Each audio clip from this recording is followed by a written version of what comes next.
Welcome to the Slop Farm. Enjoy the video. In this video, I will explain how to make Matcha Macarons.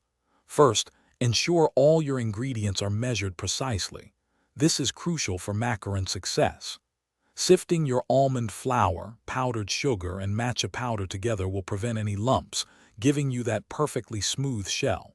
Then, whip your egg whites until they form stiff, shiny peaks, ready for the next step. Now comes the delicate art of macaronage. Gently fold your dry ingredients into the meringue until the batter flows like slow-moving lava, forming a figure 8 without breaking.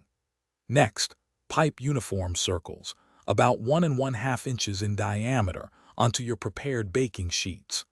Don't forget to tap the sheets firmly a few times to release any trapped air bubbles, ensuring a smooth, unblemished surface. It's time to bake. Place your macaron shells in a preheated oven at 300 degrees Fahrenheit for 12 to 15 minutes. Look for those characteristic feet forming at the base. While they bake, prepare your delicious matcha ganache by combining melted white chocolate with vibrant matcha powder. Once baked, let your shells cool completely on the baking sheet before attempting to remove them. This prevents breakage.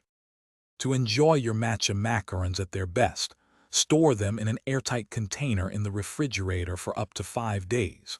For optimal flavor and texture, let them mature in the fridge for at least 24 hours before serving. This allows the flavors to meld beautifully.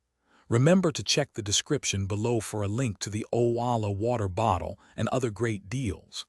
Enjoy your delicious homemade matcha macarons. Thanks for watching. Consider subscribing if we helped you today.